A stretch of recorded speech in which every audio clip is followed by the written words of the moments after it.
Hello, everybody, and welcome to the Terraform Homestead. We are turning an old 1970s RV camper into a off-grid pottery studio. So, to get into this, this trailer that I am in right now was donated to us. Basically, they said, "Hey, we got this trailer. Don't want it anymore. If y'all can tow it and pay to tow it to your property, you can have it." We are getting it up on blocks today, and we are getting, hopefully, it ready for its subfloor and then electrical.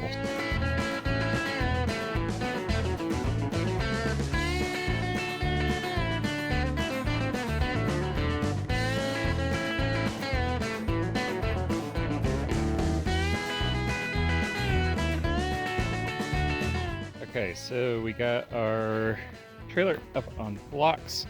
See, this raised it up quite a bit, but that'll keep pressure off these tires, so these tires will stay good. I've got a set of covers coming for them, so that way no problem if we do ever decide to move this down the line. But now we have a very big step up, and this step is totally shot, so I'm going to build something a little bit more permanent.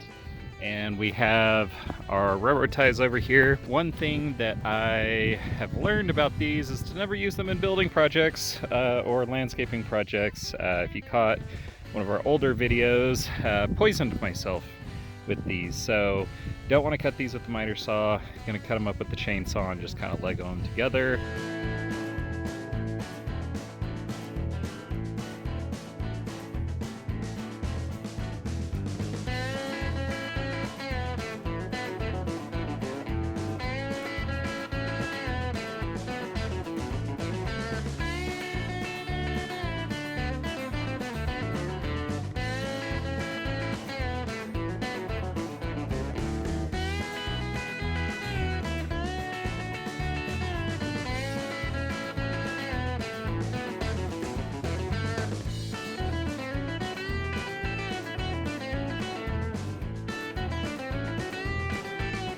Little stairs built. I did put a coat of polyurethane on these because those railroad ties are gross and they smell bad and I don't like them. So yeah, important lesson here is to do the things that make your life easier, even if they're not first priority on the list, because I didn't have to have these stairs, but I will need to build them eventually, and this just makes my life a lot easier as I'm coming in and out.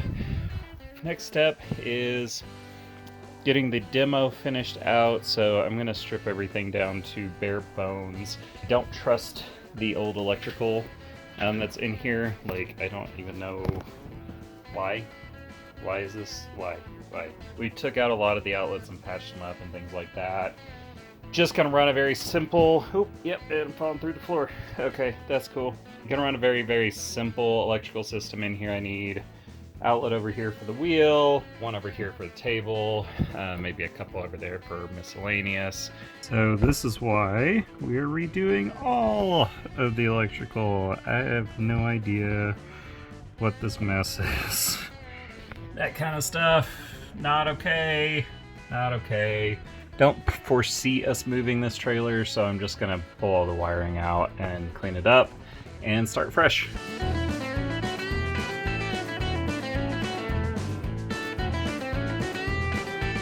We are keeping this kind of kitchen area.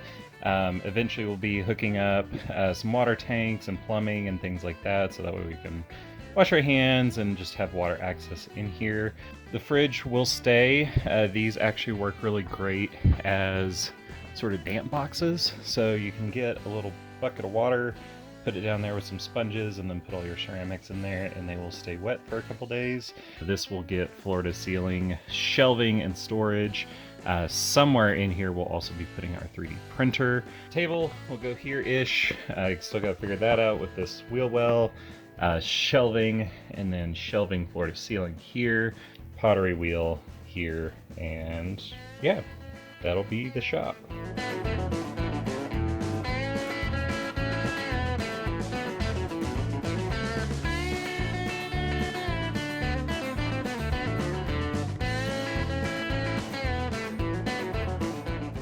this is funny to me, but I got our grounding line out to the trailer. A lot of the times you'll just touch to a bare piece of metal on the trailer, and then that connects down into the ground through the tires. But the funny thing is, listening to podcasts on self-care and self-compassion while grounding a trailer, it seems weirdly meta. I don't know. Strange.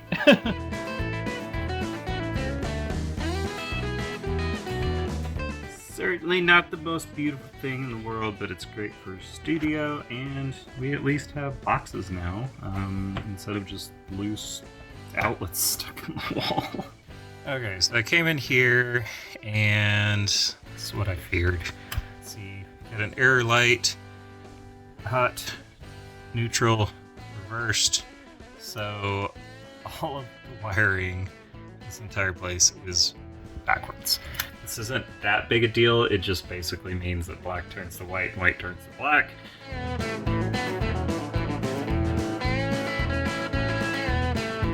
Good morning, everybody. We're out here on our third big push day.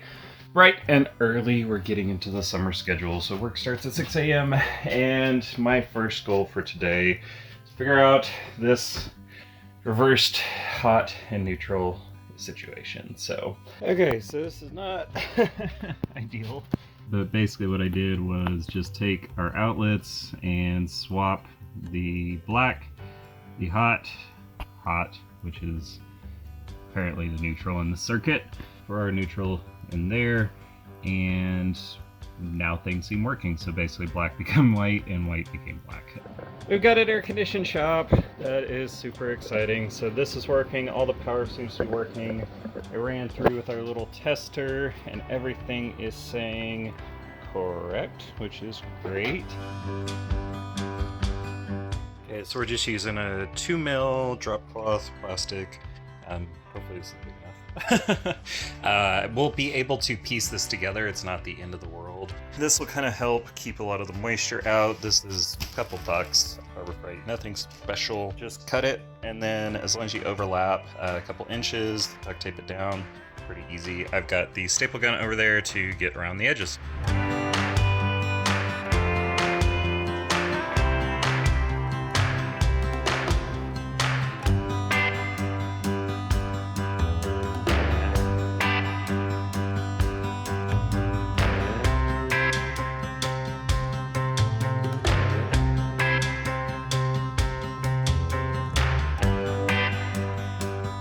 Okay, we got our subfloor in. Next up is putting our flooring in. I suck at flooring, so I'm gonna go do a little bit of research before I destroy that entire pile. These are, they call life-proof, so waterproof bamboo flooring. Look really nice. They're dirt colored, so that's gonna be great for us to Pottery Studio. Alright, we're getting started with the laminate flooring, and it is a small, dusty space in there. I brought the miter saw over to the studio so I don't have to keep walking back and forth. And so for that, I'm going to be using a dust mask, and the team over at Base Camp sent us their new dust mask that is supposed to be comfortable for long-term wear. This comes nice little fabric sort of material, and then these carbon filters. Comes with 6, which is really nice. So we can change them out every once in a while. I'm really bad about doing that, but we'll try and get better and see how this works. So definitely looks nicer, stretchy, kind of looks a little bit more comfortable than what I'm using. Our current dust masks, I use these. They're just the cheapy Harbor Freight ones. This kind of cuts into your head, and they're kind of a pain. So looking forward to trying these new ones out.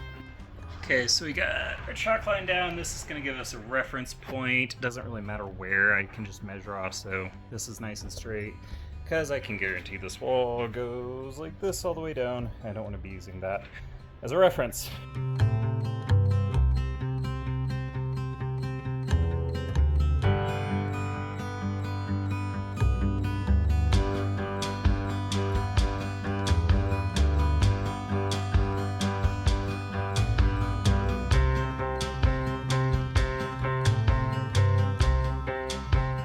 And we're back. Yesterday was a big crank day on the flooring in here. Would love to say it went well, but it is not looking super great. Ran into an issue with the salvage flooring that I got, that it was bowed. And so it was really actually bowed this way. And so you couldn't really get it to lock how it was supposed to be. So here we go. It doesn't look too bad in camera, but there's definitely some spots over here, the little white lines and stuff that don't look great. I'll be coming in with some trim and touch it and all that. We still got a long way to go. But yeah, started getting some stuff in here. Got our workbench in here. I found this for $5 at the thrift store. It's a little bit deep, not the most pretty thing in the world, but I think I can come in here and cut it basically in half this way, and that'll sit nicely back and be some good storage for us. I'll get rid of the dead spiders. What else is new over here?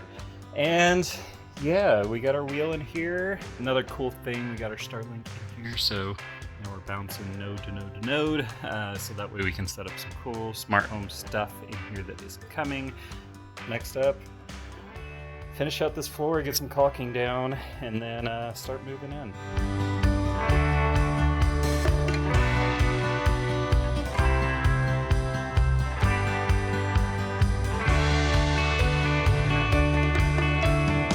Haven't been filming much today. I've been having what I call my ADHD build days, where I'm working 5 minutes here, 5 minutes here, 5 minutes here sort of thing.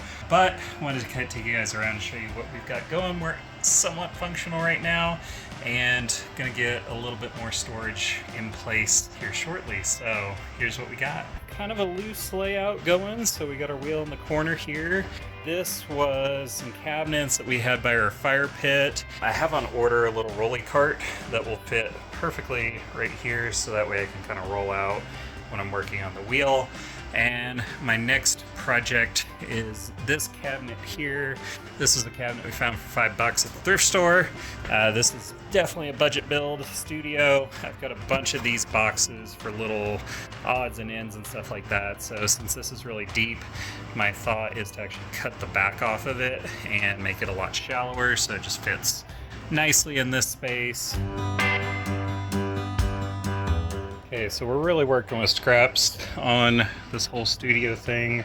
When I got the trailer, this window is busted out. It seems like this cabinet will fit really nicely here, so I think what I'm going to do is just delete this window altogether and then put this cabinet up. So that's our next step.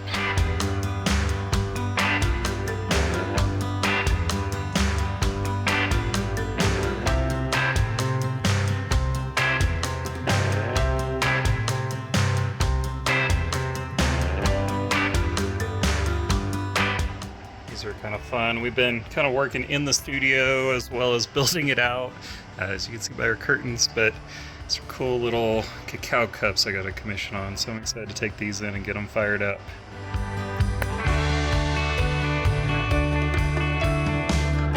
Ooh, I got our lights mostly put up, but we're out of these little dudes, so fortunately, I have the 3D printer, which I am super excited and in love with, since I got it a couple years ago, and I actually got flexible filament, so I'll be able to make these things exactly to kind of come in, because you can see there's a lot of parts where it's kind of slumping, and make a bunch more of these, because they only gave me like 20 for like a 40-foot piece of LED light, but it's gonna be kind of cool, finally getting some lighting in here so I can work past dark.